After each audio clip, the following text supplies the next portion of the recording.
بسم اللہ الرحمن الرحیم نحمدہ ونصلی علی رسولہ الکریم۔ انجینئر علی مرزا سے جو ہمارے اختلافات ہیں، علماء کے اختلافات ہیں، وہ ساری دنیا کو معلوم ہے۔ جناب انجینئر علی مرزا کے نظریات سے ہم متفق نہیں ہیں، میں جہلم بھی گیا اسی سلسلے میں، لیکن جب تک دلائل کا جواب دلائل سے چل رہا تھا معاملہ ٹھیک تھا۔ اب ایک فتویٰ آیا ہے سامنے جو بڑا پھیلایا جا رہا ہے، ایک مولانا صاحب کی طرف سے فتویٰ دیا گیا کہ جی انجینئر صاحب کا قتل جائز ہے۔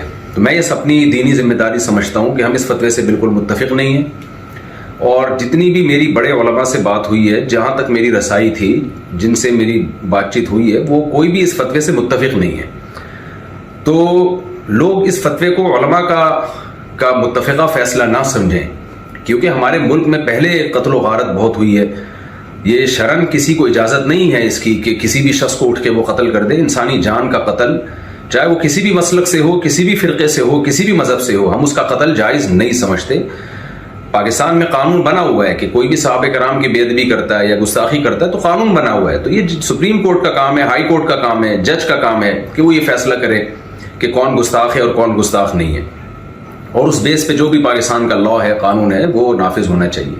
لیکن یہ جو ایک فتویٰ دیا گیا ہے کہ جی اٹھ کے قتل کر دیا جائے، یہ بالکل ٹھیک نہیں ہے۔ میرے 20 اختلافات ہیں انجینئر علی مرزا سے، میرے کیا، اہل سنت والجماعت کے علماء انجینئر علی مرزا کے عقائد کو درست نہیں سمجھتے، لیکن قتل و غارت کے فتوے دینا، انسانی جان غیر محفوظ ہو جائے ہمارے ملک میں، یہ بالکل جائز نہیں ہے۔ ہم اس کی پرزور مذمت کرتے ہیں، اور اس کو علماء کا فتویٰ نہ سمجھا جائے۔ ایسا نہ ہو کل کوئی سرپھرا اٹھے اور کسی انسان کو قتل کر دے گستاخی کی بیس پہ، بے ادبی کی بیس پہ، تو یہ بالکل غلط ہے۔ ہم اس کی بھرپور طریقے سے مذمت کرتے ہیں، اور علماء بھی، جہاں تک میری رسائی علماء سے ہوئی ہے، وہ بھی اس عمل کو جائز نہیں سمجھتے۔ تو ملک میں امن کی کوشش کریں، اور دلائل کی دنیا میں رہ کے ہی بات کی جائے گی، اس سے آگے بڑھنے کی کوشش نہ کریں، قانون اپنے ہاتھ میں لینے کی قطعاً کوشش نہ کریں۔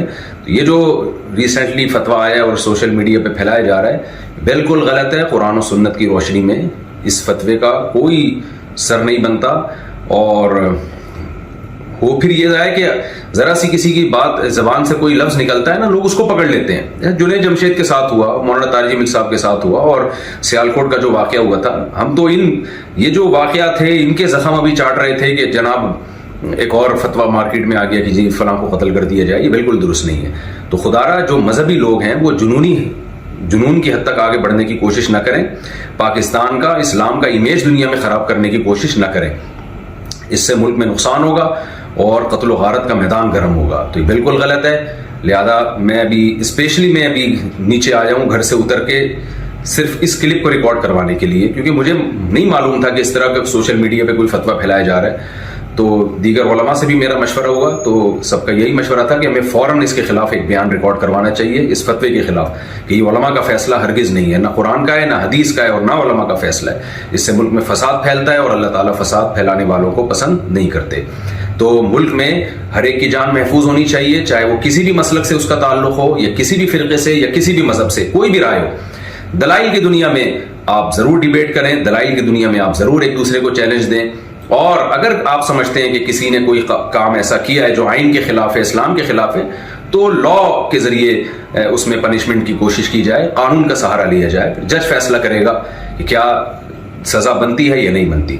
اللہ تعالی ہمارے ملک کو ہر قسم کی اندرونی اور بیرونی سازشوں سے پاک فرمائے، اور اس شر سے اللہ تعالی ہمارے کنٹری کو محفوظ فرمائے، اور عالم اسلام میں محبت اور اتحاد پیدا فرمائے، اور ہماری سب کی جانوں کو اللہ تعالی محفوظ فرمائے، اور یہ جو مذہبی شدت پسندی ہے، اس شدت پسندی سے اللہ تعالی ہم سب کی حفاظت فرمائے۔ وما علینا الا البلاغ۔